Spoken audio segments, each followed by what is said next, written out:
ಏನ್ ಹೇಳ್ತೀರಿ ಅಮೃತಾಂಜನ್ ಬಗ್ಗೆ? ಹಾಯ್, ಎಲ್ರಿಗೂ ನಮಸ್ಕಾರ. ಸೊ ಇಲ್ಲಿ ಬಂದಿರೋದಕ್ಕೆ ತುಂಬಾ ಥ್ಯಾಂಕ್ಸ್. ಸೊ ಏನ್ ಹೇಳ್ತೀನಿ ಅಂದ್ರೆ, ನಾನು ಅವಾಗಲೇ ಇಂಟರ್ವ್ಯೂ ಕೊಡ್ಬೇಕಾದ್ರೆ ಅದೇ ಹೇಳಿದ್ದು. ಈಗ ಸಿನಿಮಾ ಒಂದು ಇಂಜಿನಿಯರಿಂಗ್ ಅಂತ ಕನ್ಸಿಡರ್ ಮಾಡಿದ್ರೆ ಯೂಟ್ಯೂಬ್, ಇನ್ಸ್ಟಾಗ್ರಾಮ್ ಎಲ್ಲ ಒಂಥರ 10th PUC ತರ. ಅಲ್ಲಿ ನಾವು ಸ್ಟೇಟ್ ಟಾಪರ್ಸ್, ಸರಿನಾ? ಏನು ಡೊನೇಷನ್ ಕೊಡ್ದಂಗೆ CET ಮೆರಿಟ್ ಅಲ್ಲಿ ಸೀಟ್ ತಗೊಂಡು ಎಂಟ್ರಿ ಆಗಿದ್ದೀವಿ ಇಂಜಿನಿಯರಿಂಗಿಗೆ. ಸೊ ನೀವೆಲ್ಲ ಈಗ ಲೆಕ್ಚರರ್ಸ್, HOD ಎಲ್ಲ ನೀವೇನ್ HOD ಸರ್, ನೀವು ಸ್ವಲ್ಪ ಚೆನ್ನಾಗಿ ನಮ್ಗೆ ಪಾಠ ಮಾಡಿ ಗೈಡ್ ಮಾಡಿದ್ರೆ ಇಲ್ಲೂ ಕೂಡ ಯೂನಿವರ್ಸಿಟಿ ಟಾಪರ್ಸ್ ಕೂಡ ಆಗ್ತೀವಿ ಅಂತ ಫುಲ್ ಕಾನ್ಫಿಡೆಂಟ್ ಆಗಿ ಹೇಳ್ತೀನಿ. ಸೊ ಏನು ಅಂದ್ರೆ, ಒಂದು ಅದೇ ಇವ್ರು ಸಪೋರ್ಟ್ ಮಾಡಿದ್ರೆ ಅಲ್ಲಿಗೆ ಹೋಗೋದು ನಾವು. ಸೊ 100% ಗೆಲ್ತೀವಿ ಅಂತ ಒಂದು ಕಾನ್ಫಿಡೆಂಟ್ ಆಗಿ ಹೇಳ್ತಾ ಇದ್ದೀನಿ. ಇನ್ನೊಂದೇನು ಅಂದ್ರೆ, ನೀವು ನೋಡಿರ್ತೀರ, ನೀವು ಇವತ್ತು ಯಾರ್ಯಾರು ದೊಡ್ಡ ದೊಡ್ಡ ಸ್ಟಾರ್ಗಳಿದಾರೋ ಅವರೆಲ್ಲ ಯಾವ್ದೋ ಒಂದು ಚಿಕ್ಕ ಸಿನಿಮಾದಿಂದಾನೇ ಸ್ಟಾರ್ಟ್ ಮಾಡಿರ್ತಾರೆ. ಆ ಚಿಕ್ಕ ಸಿನಿಮಾ ನೀವು ಯಾವತ್ತೋ ಒಂದು ಸಪೋರ್ಟ್ ಕೊಟ್ಟಿರ್ತೀರಾ, ಅವ್ರನ್ನ ಗೆಲ್ಸ್ಕೊಟ್ಟಿರ್ತೀರಾ. ಅವ್ರಿಗೆ ಗೆಲ್ಸ್ಕೊಟ್ಟಿದ ಕಾರಣನೇ ಇವತ್ತೊಂದು ಕಾಂತಾರನೋ, ಇವತ್ತೊಂದು KGF, ಇವತ್ತೊಂದು ಚಾರ್ಲಿನೋ, ಋಷಭವಾನ್, ಆ ತರ ಒಂದು ದೊಡ್ಡ ದೊಡ್ಡ ಸಿನಿಮಾ ಆಗಕ್ಕೆ ಅವತ್ತು ನೀವು ಅವ್ರ ಫಸ್ಟ್ ಸಿನಿಮಾಗಳಲ್ಲಿ ಸಪೋರ್ಟ್ ಮಾಡ್ಕೊಟ್ಟಿರ್ತೀರಾ.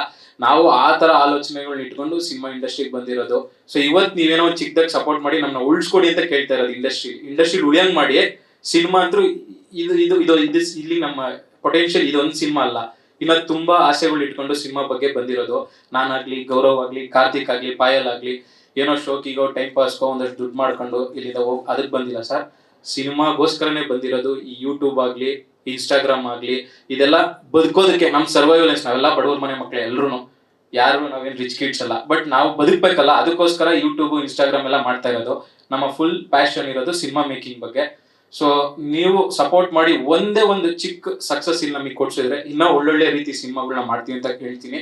ಜೊತೆಲಿ ನೀವು ನೋಡಿರ್ತೀರಾ, ಈಗ ತೆಲುಗು, ತಮಿಳಲ್ಲಿ ಇದೇ ತರ ಶಾರ್ಟ್ ಫಿಲಮ್ ಮಾಡಿರೋ ಟೀಮು ಕಲರ್ ಫೋಟೋ ಅಂತ ಒಂದು ಸಿನಿಮಾ ಮಾಡಿ ಸ್ಟೇಟ್ ಅವಾರ್ಡ್ ತಗೊಂಡ್ರು. ಬ್ಲಾಕ್ ಬಸ್ಟರ್ ಸಿನಿಮಾ ಆಗುತ್ತೆ ತೆಲುಗುಲಿ. ಅವರು ಯೂಟ್ಯೂಬ್ ವಿಡಿಯೋಸ್ ಮಾಡ್ತಿದ್ದವ್ರೆ.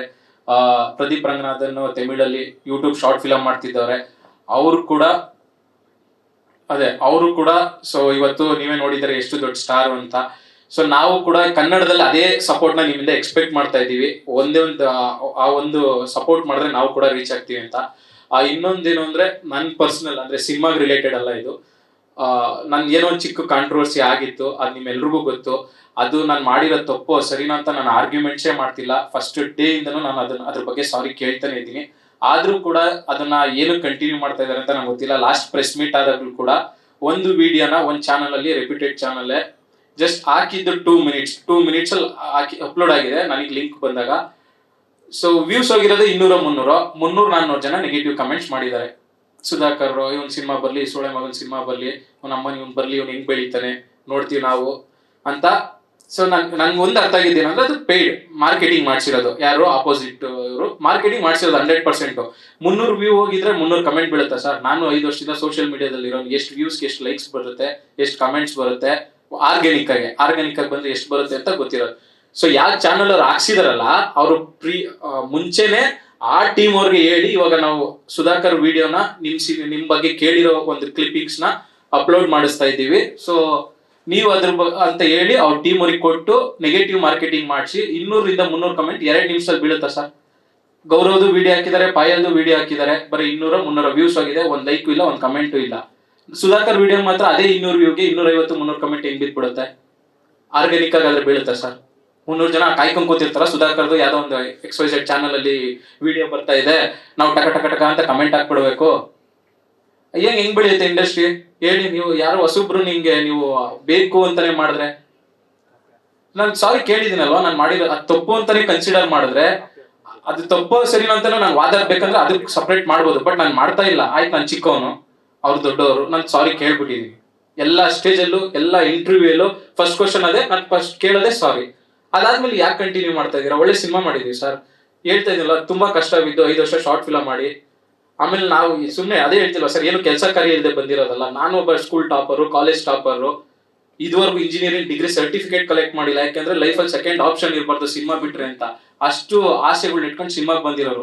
ನಾವು ಒಬ್ಬ ಲಾರಿ ಗೈಡು ಸರ್. ಆ ತರದ ಫ್ಯಾಮಿಲಿ ಬ್ಯಾಕ್ ಗ್ರೌಂಡ್ ಇಂದ ಬಂದು ಇವತ್ತು ಲಕ್ಷಾಂತರ ಜನ ನಮ್ಮನ್ನ ಫಾಲೋ ಮಾಡ್ತಾರೆ. 1 ಮಿಲಿಯನ್ ನನಗೆ ಸೋಷಿಯಲ್ ಮೀಡಿಯಾದಲ್ಲಿ ಫಾಲೋ ಮಾಡ್ತಾರೆ. ಇಷ್ಟ ಇಲ್ಲದೆ ಮಾಡ್ತಾರ ಸರ್? ಆಮೇಲೆ ಕನ್ನಡ ಸಿನಿಮಾ ವಿರೋಧಿ, ಇವನು ಕನ್ನಡ ವಿರೋಧಿ, ಅದೆಲ್ಲ ಏನ್ ಸರ್ ಚೈಲ್ಡಿಶ್ ಆಗಿ? ಹಂಗೆಲ್ಲ ಇದ್ರೆ ನಾನು ಯಾಕೆ ಸರ್ 10-15 ಜನ ನನ್ನ ಕಾಸಲ್ಲಿ ಕರ್ಕೊಂಡೋಗಿ ಸಿನಿಮಾ ತೋರಿಸ್ತೀನಿ? ದಯವಿಟ್ಟು ಅದೇ ಹೇಳ್ತಿರೋದು, ಅದನ್ನ ಬಿಟ್ಟು ಮುಂದೆ ಬಂದು ಒಂದ್ ಹೆಜ್ಜೆ ಸಪೋರ್ಟ್ ಮಾಡ್ಕೊಡಿ. ಒಳ್ಳೆ ಸಿನಿಮಾ ಮಾಡ್ತೀವಿ ಸರ್. ನೀವು ನಮ್ಮ ಶಾರ್ಟ್ ಫಿಲಮ್ಸ್ ನೋಡಿ ಸರ್. ಇವತ್ತು ಕನ್ನಡ ಇಂಡಸ್ಟ್ರಿ, ಕನ್ನಡ ಯೂಟ್ಯೂಬ್ ಅಂತ ಆ ಫೀಲ್ಡ್ ನ ಇದು ಮಾಡಿದ್ದೆ ನಾವು ಸರ್. ಇವರು ಅಮೃತಾಂಜನ್ ಮಾಡಿದ್ರಿಂದನೇ ಸರ್ ಕನ್ನಡದಲ್ಲಿ ಯೂಟ್ಯೂಬರ್ಸ್ ಇವತ್ತು 100 short films, 100 content daily upload ಆಗ್ತಾ ಇದೆ ಅಂದ್ರೆ ಅವತ್ತು ಯಾರು ಮಾಡ್ತಿರ್ಲಿಲ್ಲ ಸರ್. ಇವ್ರು ಮಾಡಿದ್ದು ಸರ್. ಇವ್ರು ಹಿಟ್ ಆಗಿದ ತಕ್ಷಣ ನೆಕ್ಸ್ಟ್ ಶಾರ್ಟ್ ಫಿಲಮ್ 4 ರಿಂದ 5 ಲಕ್ಷ ಖರ್ಚು ಮಾಡಿ ನಾನು ಶಾರ್ಟ್ ಫಿಲಮ್ ಮಾಡಿದ್ದೆ ಸರ್. ಅಷ್ಟು ನಾವು ಪ್ಯಾಷನೇಟ್ ಆಗಿ ಸಿನಿಮಾ ಮೇಕಿಂಗ್ ಬಗ್ಗೆ ನಮ್ಗೆ ಇಂಟ್ರೆಸ್ಟ್ ಇದೆ. ಸೊ ದಯವಿಟ್ಟು ನಮ್ಗೆ ಟ್ರೈಲರ್ ರೆಡಿ ಇದೆ ಸರ್. ಜಯಣ್ಣ ಫಿಲಮ್ಸ್ ಅವ್ರು ಹಿಡಿಯಕ್ಕೆ 1 ವರ್ಷ ಆಗಿದೆ ಸರ್ ಸಿನಿಮಾ ರೆಡಿ ಮಾಡಿ. ಯಾಕೆಂದ್ರೆ ಮಾಡಿರೋ ಒಳ್ಳೆ ಸಿನಿಮಾನ ಹಾಳು ಮಾಡ್ಕೋಬಾರ್ದು ಅಂತ ಪೇಷನ್ಸ್ ಅಲ್ಲಿ ಒಳ್ಳೆ ಡಿಸ್ಟ್ರಿಬ್ಯೂಟರ್ ಕೊಡ್ಬೇಕು ಅಂತ 1 ವರ್ಷ ವೇಟ್ ಮಾಡಿ ಜಯಣ್ಣ ಫಿಲಮ್ಸ್ ಅವ್ರನ್ನ ಹಿಡಿದಿರೋದು. ಅಷ್ಟು ಝೀರೋ ಕಾಂಟ್ಯಾಕ್ಟ್ಸ್ ನಮ್ಗೆ ಇಂಡಸ್ಟ್ರಿ ಅಂದ್ರೆ. ಅದಾದ್ಮೇಲೆ ಟ್ರೈಲರ್ ರೆಡಿಯಾಗಿ 1 ತಿಂಗಳಾಗಿದೆ. ಒಂದು ಸ್ಟಾರ್ನ ನಾವು ಟ್ರೈಲರ್ ಲಾಂಚ್ಗೋಸ್ಕರ ಒಂದು ಸ್ಟಾರ್ ಯಾರನ್ನಾದ್ರು, ಸ್ಟಾರ್ ಅಂದ್ರೆ ನಮ್ಗಿಂತ ಇನ್ನೊಂದ್ ಹೆಜ್ಜೆ ದೊಡ್ಡವರು ಇಂಡಸ್ಟ್ರಿಲಿ ರೀಚ್ ಚೆನ್ನಾಗಾಗ್ಲಿ ಅಂತ ಅಷ್ಟೇ ಸರ್. ಟ್ರೈ ಮಾಡ್ತಾ ಇದೀವಿ, ಮಾಡಕ್ ಆಗ್ತಾ ಇಲ್ಲ. ಟ್ರೈಲರ್ ರೆಡಿ ಇಟ್ಕೊಂಡು ಟ್ರೈಲರ್ ರಿಲೀಸ್ ಮಾಡಕ್ ಆಗ್ತಾ ಇಲ್ಲ. ಅದಕ್ಕೋಸ್ಕರ ಇವತ್ತು ಒಂದು ಸಾಂಗ್ ಮಾಡಿದೀವಿ. ಇನ್ನೂ ಒಂದು ಲಾಸ್ಟ್ ಆಪ್ಷನ್ ಇಟ್ಕೊಂಡು ವೆಯ್ಟ್ ಮಾಡ್ತಾ ಇದೀವಿ. ನಾವು 1 or 2 days ಅಲ್ಲಿ ಟ್ರೈಲರ್ ಲಾಂಚ್ ಕೂಡ ಮಾಡ್ಬೇಕು ಅನ್ಕೊಂತ ಇದೀವಿ. ಸೊ ಟ್ರೈಲರ್ ನೋಡಿದ್ಮೇಲೆ ಅಂತೂ ನಿಮ್ಗೆ ಅನ್ಸುತ್ತೆ ಸಿನಿಮಾ ತುಂಬಾ ಚೆನ್ನಾಗಿ ಮಾಡಿದ್ದಾರೆ, ಹುಡುಗರು ಪೊಟೆನ್ಶಿಯಲ್ ಇದೆ. ಅಟ್ಲೀಸ್ಟ್ ಈ ಸಿನಿಮಾದಲ್ಲಿ ಇವ್ರು ಸೋತ್ರು ಹುಡುಗರ ಹತ್ರ ಪೊಟೆನ್ಶಿಯಲ್ ಇದೆ, ಇಂಡಸ್ಟ್ರಿ ಏನಾದ್ರು ಮಾಡ್ತಾರೆ ಅಂತ ನಿಮ್ಗೆ ಅನ್ಸುತ್ತೆ. ಅಷ್ಟೊಂದು ಕಾನ್ಫಿಡೆಂಟ್ ಆಗಿದ್ದೀನಿ. ಸೊ ಹಂಬಲ್ ರಿಕ್ವೆಸ್ಟ್, ದಯವಿಟ್ಟು ಸಪೋರ್ಟ್ ಮಾಡ್ಕೊಡಿ. ತುಂಬಾ ಚೆನ್ನಾಗಿ ಆಗುತ್ತೆ cinema. Thank you so much. Thank you. Check. ಹಾ ಸರ್, ಅದು ಎಮೋಷನಲ್ ಏನಿಲ್ಲ ಸರ್, ಬಿಟ್ಟಿಲ್ಲ ಸರ್.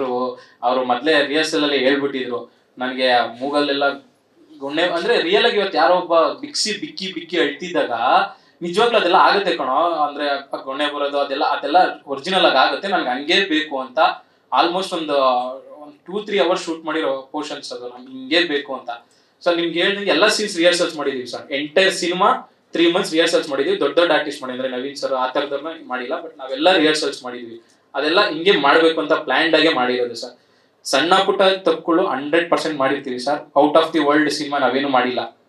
ನಾವ್ ಯಾರು ಮಾಡದಿರೋ ಸಿನಿಮಾ ಮಾಡಿಲ್ಲ. ನಾವು ಎಲ್ಲರೂ ಮಾಡೋ ತರ ಸಿನಿಮಾನೇ ಮಾಡಿದೀವಿ. ಬಟ್ ಶಾರ್ಟ್ ಎಂಟರ್ಟೈನ್ಮೆಂಟ್ ಇರುತ್ತೆ. 2 hours ಸಿನಿಮಾ ನೋಡಿದ್ರೆ 1.5 ಗಂಟೆ ನಗ್ತೀರಾ ಸರ್ ಸಿನಿಮಾದಲ್ಲಿ. ಕೆಲವೊಂದು ಯಾವ್ದೋ ಒಂದು ವಿಷಯಗಳಲ್ಲಿ ನಾವು ಮೈನಸ್ ಆಗ್ಬೋದೇನೋ, ಓಕೆ ಇವ್ರಿಗೆ ಈ ಹುಡುಗರಿಗೆ ಈ ಪಾಯಿಂಟ್ ಮಾಡಕ್ ಬಂದಿಲ್ಲ ಅಂತ. But over all cinema 100% entertainment sir. Guarantee news, ಸುದ್ದಿ ಖಚಿತ, ನ್ಯಾಯ ನಿಶ್ಚಿತ.